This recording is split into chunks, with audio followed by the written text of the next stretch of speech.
respond, and we need to get back to doing that.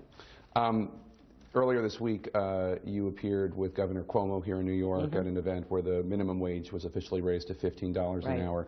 You support letting the states do that. On a federal level, I believe you support raising it to $12 an hour. Is that right? Yes. So Senator Sanders told me that he found it somewhat amusing that you did that, given that your position is more nuanced in the sense that you don't support raising the federal minimum wage to $15 as he does. What do you think of that? Well, I have been in favor of what's called the Fight for 15 for a year. I have been supportive of the unions and activists and officials who come together to try to raise the minimum wage to 15. In states? In states.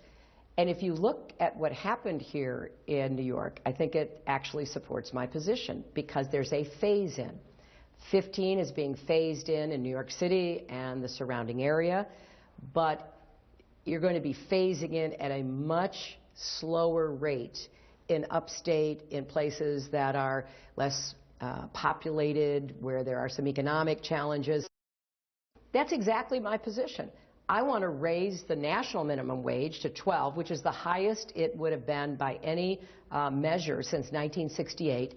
I'm in line with the Democratic position in both the Senate and the House, but I want to encourage places, both locally and statewide, who can go further. So actually, what happened in New York, which I was very proud to support, is in keeping with my approach to this. Why not support $15 nationally? Just because there are some states that you don't think it's necessary because the cost of living is not as expensive in others? But take New York, Jake. Yeah. They couldn't go to 15 statewide because there are different economic circumstances. So they have made it very clear that it's going to be a slow phase-in, and even in the legislation, that it was going to be evaluated to make sure that it didn't have adverse economic consequences.